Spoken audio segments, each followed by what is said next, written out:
Okay, you guys, what is up? The King of Lightning is here today to do Btooom episode 12, the final episode of Btooom review. Now, this could be the season finale. I'm not too sure because I don't, as far as I've heard, there's not going to be a season 2 of the Btooom anime. So I'm not too sure. There may be. Because when you look at the end of the actual, when you look at the end, it says like continue, yes or no, and then it says credits 0. So there could be a season 2. I'm not too sure. If there is, then this is the season finale of season 1 of Btooom. If it's the actual finale, then yes, this in fact is the final episode of Btooom. So once again, I'm gonna call it, Btooom episode 12 review. The final episode of Btooom. Look down in the description below for the link to this week's episode of Btooom. And this episode is very simple. It can be broken down into like 2 main sections: the Taira section and the Sakamoto and Himiko section. And that's the way it is. Very simple. And then at the end, after everything like pans out, and we see Sakamoto and Himiko with their new resolve and their new enthusiasm to get the fuck out of the island, we see the credits roll by, and then we see like all the main players and where they are. We see Oda with that one girl. We see Kosuke with a whole new batch of people. Like a whole new batch of people. Like Kosuke is just like with these 3 random people. Some girl and these 2 other dudes. And then of course we see Sakamoto and Himiko on the couch, kind of like slumped over in like a lovey-dovey kind of thing, and then that's where the whole entire thing ends. Kind of like in a snuggle. So, and that's where it ends. And then like it says after that, continue, yes/no, 0 credits. So it's very. The only reason why I'm gonna say that there could be a season 2 is because we see Kosuke with these 3 new people. Oh yeah, and we also saw Date and Shiki too, so we saw them too at the credits, and Date, he's covered up and all kind of stuff, and Shiki's watching him. So I don't know. I don't know. There is the possibility that there could be season 2, but if there's no season 2, then I don't know. I mean, we'll see. Like, we'll see from here. But regardless, what I'm gonna do now is after I'm done with this, review, I'm probably going to do a series overview or a season overview, and then I'm probably going to pick up the manga. I'm probably going to go pick up the manga, check it out, first impressions, and I'll give my thoughts on that. So that being said, the Taira section. Oh man, wow. I mean, wow. Taira, my man Taira. And the build-up to this incident, where he finally decides to off himself with that timer bomb, the one he has remaining, it was very well done. It was very good. It was great. Like the psychological build-up where you see Taira and he sees his own kid. He's hallucinating about. Well, first of all, he's hallucinating. Clearly due to a blood loss. Clearly due to injury. Psychological breakdown from the multiple times Sakamoto has left him when he's clearly stated, dude, like, I can't have you leaving me, otherwise I'm gonna go fucking crazy. And he did go crazy. Like, there's multiple personalities of him talking about how, he's scared, he's angry, he's depressed, like, all, and like you see him just talking like multiple angles and shit, and he's breaking down, and then he sees, and all of a sudden what happens here is that, like, he's on the bed, and like all of a sudden he turns toward the door because like he hears something. He doesn't know what it is, but he hears something, and then the door kind of has like this, holistic approach, kind of like a white light, like when people die, they claim like they see this white light at the end of this tunnel, and so he sees this white light from the door. And then he hears his kid talking. And then he sees his kid and like an actual hallucination of his child. And then he's talking to his kid, and his kid's like, why couldn't you come and see me? All this kind of stuff. And then he sees his wife. And his wife is the one who's telling him you already have the chips that you need in order to get off the island. He has the 2 chips that he gathered from his corpses. Sakamoto already has 3 chips. And on top of that, he has his own chip and the 2 chips that he's going to get from Himiko and Sakamoto. And then that's when you see him. That's when you see him morph from the Taira that we once knew to this loving family man to, in a sense, this work. Because remember, Taira even said that when he was working, he was a quote-unquote monster. And then we see this quote-unquote monster of Taira just, shift out of his, come out. And then he's like, you know what, fuck it, yeah. I'm going to kill Himiko and Sakamoto. And you see that transformation from the loving family man to the monster that rules over work. And off the gate, when Sakamoto and Himiko, when they decide to go, when they return to their base, if you would, and they climb the stairs, Sakamoto hears something. And then he sees the Taira timer bomb, the lock-on homing bomb that's coming towards him. And in that situation, he knows that Taira's the one who sent the shit. And then he hits the bomb away. And then another one comes, hits that one away too. But at the same time, the one that he hit before, he backs up into it. He's in range. The bomb explodes. And then it cuts his leg. So now he's injured. And on top of that, Himiko pulls some really cool shit. Where she used her game knowledge of the game Btooom and knew that the homing bombs only go off when they are near the enemy. And then Sakamoto's like, wait a second, I've seen this before. Because when Himiko, when she's standing there like this, and she's sprawled out in front of the timer bomb, in front of the remote control bomb, he saw it before. And his virtual wife did that in the game Btooom. And that's when he's like, wait a second, hold on a second. You're Himiko. Like, you're the real Himiko. Like, you're the Himiko that I married in the game Btooom. So that's when Sakamoto figures out that this woman is in fact Himiko, his virtual wife. And from then we proceed forward to like a situation where Taira's not an idiot, and then he aims for Himiko. Himiko believes that Taira is still aiming for Sakamoto, but in fact, no, that's not the case. The case here is that Sakamoto is now no longer the target, it is Himiko. Sakamoto puts 2 together, he outsmarts Taira, turns off the bomb, at the same time does the radar, and Taira, in a frightful panic, runs away, and at the same time, he gets caught by the radar. So now it's like a cat and mouse situation here, where Taira's running away, and then now he's being chased by Sakamoto and Himiko. He believes that they're going to try and kill him, but in fact, no. Sakamoto is there to apologize for leaving him when Taira needed him the most, which I told you before, it was a continuous psychological breakdown. Every time Sakamoto left in order to, do his thing and try and get resources back for Taira, and Taira couldn't handle being alone in an island where possibly he could die any second. So what happens here is that he apologized. Even though, at some point, Taira falls and rolls down the cliff. And then, he's crying. He's sad. He sees these lizards in front of him and shit.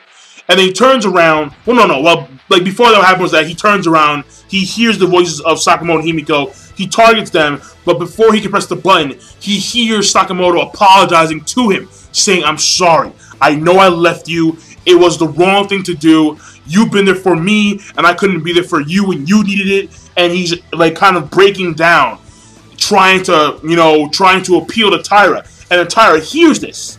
Now, granted, Sakamoto and Himiko, they have no idea where the fuck he is until the explosion. But he hears this. And then this starts to revert him to a psychological norm, where all of a sudden he starts to remember, wait a second. Sakamoto is the good guy here, alright? Why am I targeting him? And then he starts to remember all these things that he's done in this instant to harm Sakamoto and almost kill Himiko and Sakamoto. And then he turns around. That's when he sees the lizards. That's when he sees the fucking lizards, alright? And then he snaps. He's like, you know what? This is karma. This is karma. I fucked up, alright? I wanted to go see my family. I wanted to go see my son, my wife, but I can't do it anymore. And then he says, like, Daddy, I can't do it anymore. He takes a timer bomb, aims at himself, the remote control bomb, aims at himself, clicks the button, Boom. And then the next thing we see of Taira, he's a corpse. His chips is out. He's dead. Sakamoto, Himiko crying over his body. And that to me was one of the best scenes I've seen in a long time. And the reason why was because not only was the build-up there, the build-up was very well done. The psychological, because not only was the build-up occurring in this episode, but in prior episodes where we see Taira have like an instant of psychological, let's say a psychological shift, where he would like really be panicky and very worried, very scared, very angry that Sakamoto would leave him to do other shit in order to get resources and whatnot. Even though Sakamoto was doing it for like a righteous reason, he would still be angry about that kind of stuff. And then we see it just all flood in at this one point in time when he's alone by himself, injured, fingers missing, wounded leg, losing all this blood. And, you know, it all adds in. The loss of blood, the wounds, the legs, the psychological breakdowns, and then he just snapped. And then we see alternate personalities of himself talking about how he's angry, he's scared, he's fearful. And then you see the image of his, kind of like a holy aura is over the door. And then you see his son and his wife there. But his wife is the one who tells him, you have what you need, do what you need. And then, you know, he gets the reference, yeah, I'm going to kill Sakamoto Himiko.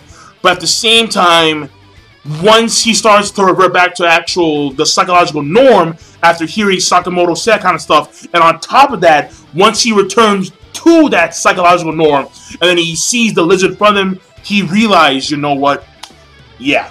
And the thing here is that what you have to realize is that suicide from a Western and Eastern standpoint are two very different things. Okay, in a Western standpoint, suicide is a crime. It's a sin. But in terms of, especially like when you go back to, you know, like ancient feudal Japan and, you know, samurai and seppuku and all these kind of, you know, old samurai traditions. Suicide is kind of like a way of honor, if you would.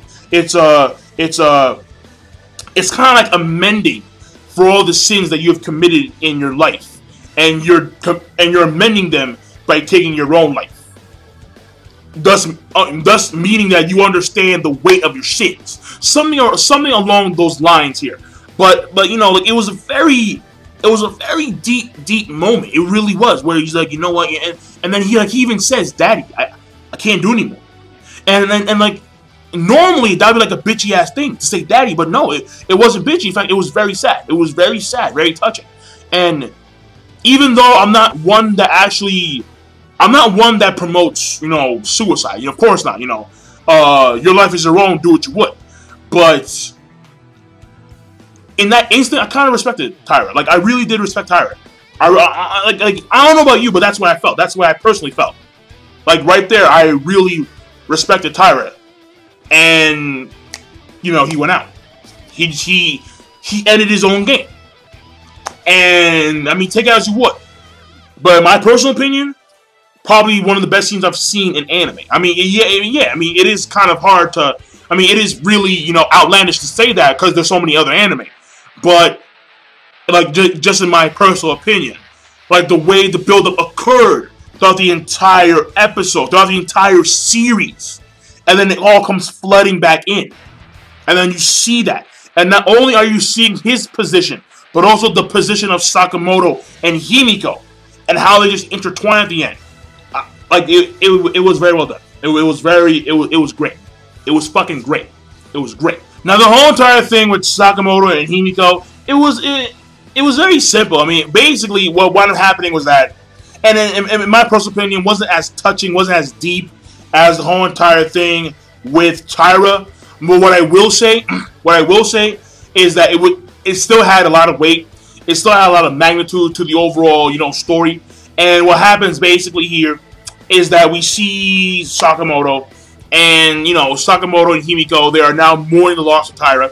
And what's happening here is that Sakamoto actually, you know, well, no, Himiko is actually wanting to give her life up to Sakamoto so Sakamoto can escape the island. He says no, because he knows now that she is the woman that he's married to in the virtual world. And not only that, but they've been through so much. They've been through so much. It would be fucking pointless for them for him to just kill Himiko right then and there. I mean, first of all, he couldn't do it to begin with, because that completely goes against his personality.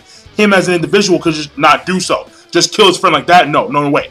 And the thing here is that, you know, at that instant, he tells her, you know, like, I forgot the exact words, but, you know, he's like, I would never sacrifice one of my friends, whether here or in the virtual world. And then that's where she kind of like puts two and two together. And then that's when she realizes that he knows that I'm the one that he's married to in the virtual world. And then there was this really, it wasn't an awkward scene, but, you know, like, after the whole entire thing where, like, they blush and, like, they cry and they hug and then they kiss, and then he goes on top of her, and I'm thinking, oh, wow, well, they're gonna do it, like they're gonna say, yeah, we're gonna have sex, like, we're gonna fuck, right here,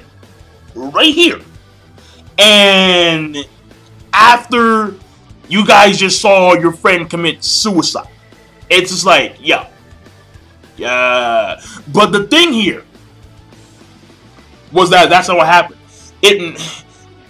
It shifted from that kind of, like, you know, exotic moment to more of a life-learned lesson.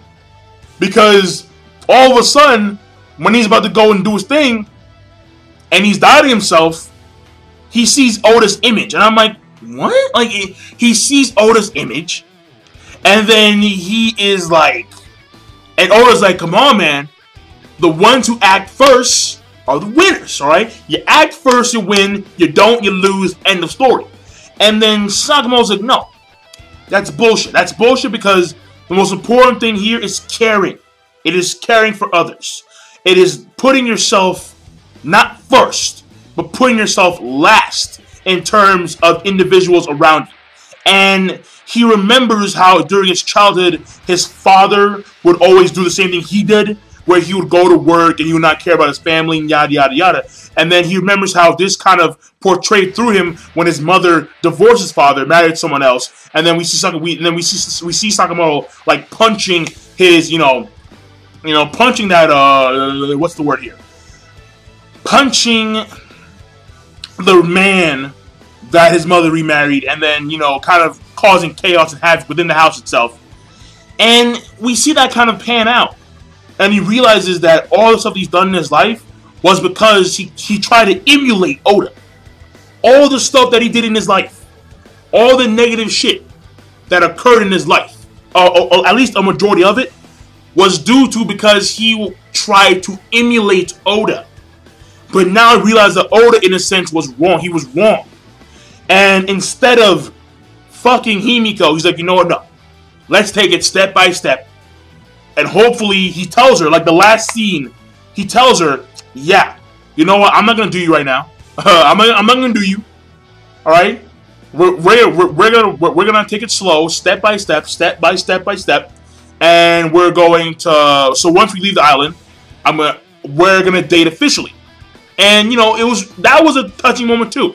Not as monumental as the Taira thing, but still, it was a pretty fairly touching moment. And after that, the credits rolled. We see various scenes of the key players where they are. We see Shiki and Date. We see Kosuke. We see Oda and one girl and where they are. See, and again, the reason why I'm saying that there may in fact be another season is because we see Kosuke with like a brand new group of people, like a brand new batch of fuckers. So I'm like, maybe it could be. And at the end we see, and then like even before then, we see that one guy who kind of like helps with the whole entire production of the game for the Taira company. Apparently, they need to send a chopper to the island right away because there's been a malfunction, like a serious malfunction, and then now they need to go and fix this malfunction. So a helicopter is now on the way to the island, and then the episode ends off where we see, Himiko and Sakamoto, they're on the couch, and they're kind of like slumped over and like a snuggle, and that's where it ends. And then we see continue, yes or no, 0 credits. So my rating for this episode is gonna be a great. It really was. See, it was simple. It was simple, but it had a lot of impact. It had a lot of weight, especially the Taira shit. The Taira shit was great. The Taira shit was undoubtedly great.